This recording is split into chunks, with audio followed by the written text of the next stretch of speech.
Okay, we've finished recording a song, and now it's time to process the music.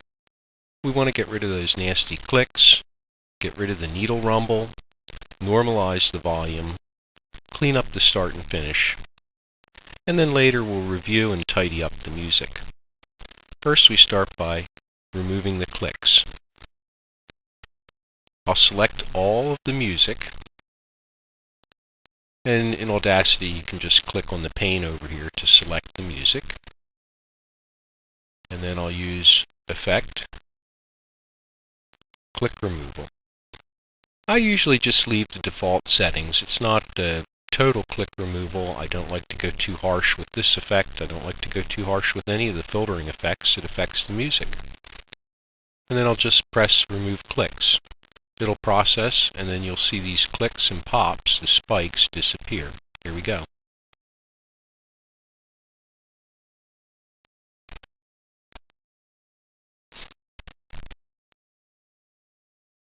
Okay, it automatically took care of most of the clicks. The song starts here and it ends here. I left a little bit of the song preceding it and a little bit of the song after the music, or after the song, the next song, here. We have a quiet part here, but this is needle rumble in here, so we're going to zero in on that for our noise removal. I'll expand, and then I'll take a selection of this quiet music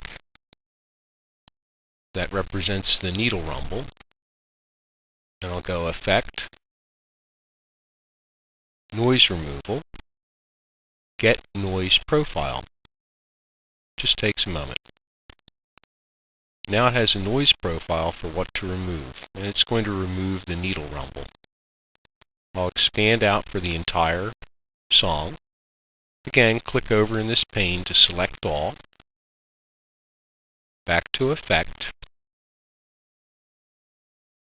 Back to Noise Removal. This time I'll remove the noise. But first, I like to set the cursor all the way to the minimum on this program. Just to do a light noise removal. I don't want to be too harsh with that. If you get too harsh with the noise removal, it affects the quality of the music. Now I'll click Remove Noise, and it'll remove the needle rumble.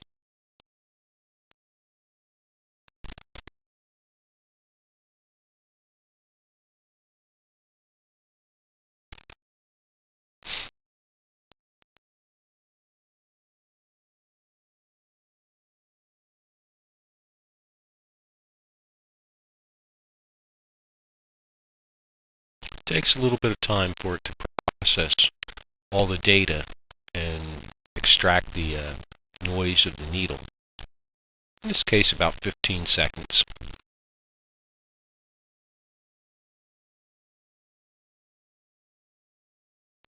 Now you can see the needle rumble was greatly diminished in the region preceding the song and in the region after the song. That's how we get rid of needle rumble. Now the next thing we'd like to do is normalize the volume. These curves are pretty full, but they're not full enough. This song has a lot of power in it, and it really should reach to the peak of the screen. There will be softer songs where you don't apply as much normalization, as much amplification, because you don't want the song to play too loudly or too harshly. To normalize the music, again, we select all, and then we go to Effect, Amplify. The computer's recommended an amplification of 1.5 dB. That'll bring these peaks right up to the top of the graph area and provide us with the maximum amplification for the song. There is an allow clipping where you can go beyond and it will clip the top waveforms, but I very rarely use that.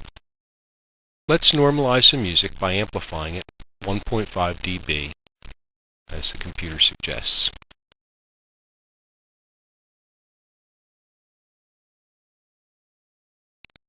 Okay, it looks like this spike is what held it to the maximum right here, that spike there. Now we'll trim up the beginning and end of the song. I'll zoom in, I'll select the end of the song, and I'll zoom in on that with my zoom tool. And the song ends in this region. That's the quiet part between the song tracks. This is the next song. So I'll find where the music ends, say about there. I'll select from there over, and I'll use the generate silence.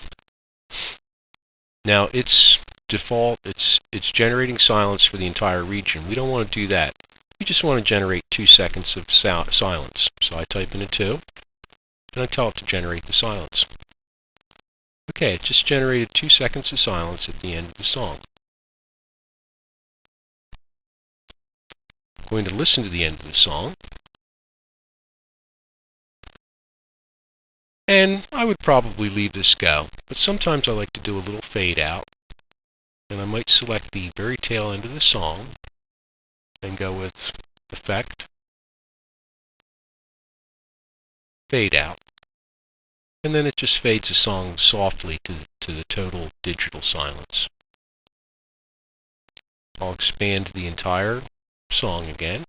And now I have to trim up the beginning of the song. Selecting the beginning of the song. Take a look at it. The song starts right here. Again, I select that region.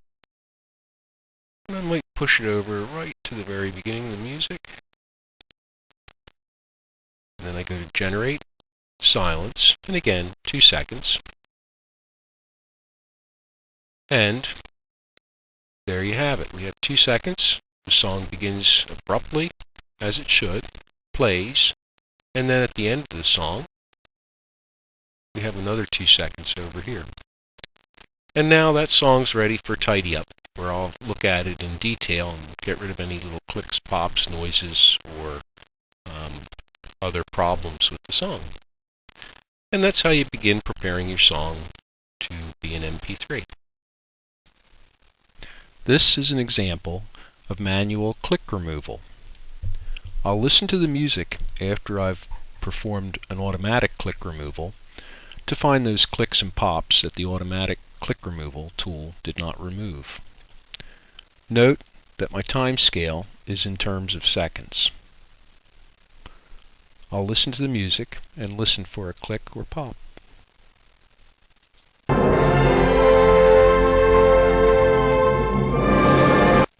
Okay, I heard a click right in this region, right around 1 minute 14 seconds. I'll set the cursor in that region, and then I'll use the magnify tool to zoom in on the waveform. And we see the waveform of the music appear, and then I'll scan upstream to find the click. Oh, there's the click now. It's a spike right here. That causes the speaker to undergo an extreme excursion, creating a click in the music. I'll set the cursor on the spike, and again zoom in until I see the dots appear. This means I can use my draw tool to redraw the waveform, eliminating the click. And we'll get this one cleaned up too. Oh. Now I'll zoom out until seconds appear again. I'll put the cursor upstream of the click, and we'll listen for the click. This time the click's gone. I did not hear it in my headphones. And that's how you manually remove a click or pop. This is an example of how to find a troublesome click. I heard a click in the end tail of the music, but it was very fine, and I'm having trouble locating it. I don't know quite where it is on the waveform. I'll take and select the area in question, which I know it's in there somewhere, and then I'll press my Shift key and I'll listen to it. This causes the play to go into a repeat or loop play, and we'll listen to it and locate that click. But first I'm going to expand the selection to fill the screen, and then we'll do our loop play.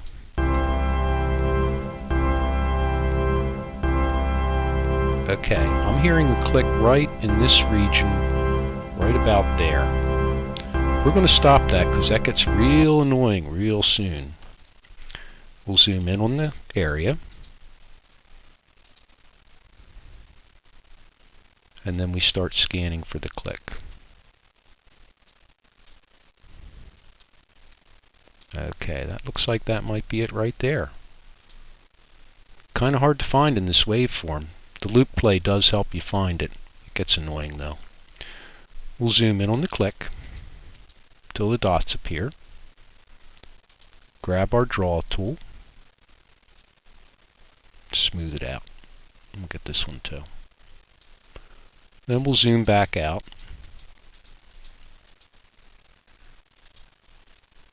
Reset the cursor. And listen to the tail end of the music.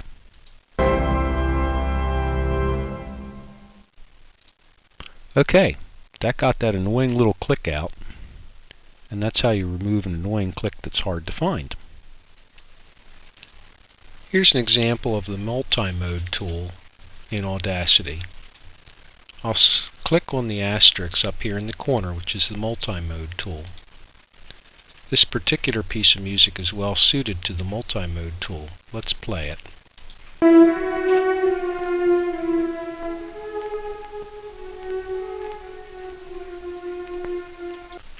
We can see some clicks here, here, here. If I set the cursor before the click and zoom in on it, I see the click here. Set the cursor in, zoom in on it, and when it changes to dots, the multi-mode tool changes to the draw tool when it approaches the line.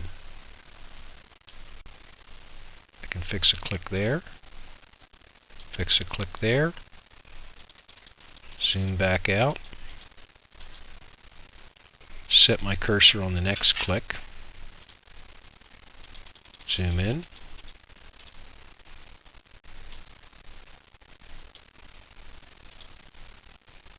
and then fix that click very easily with the multi-mode tool.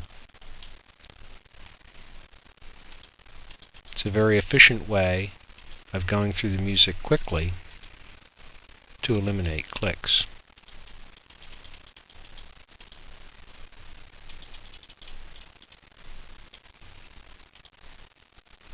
As you see, the tool changes from cursor select to draw as it approaches the line.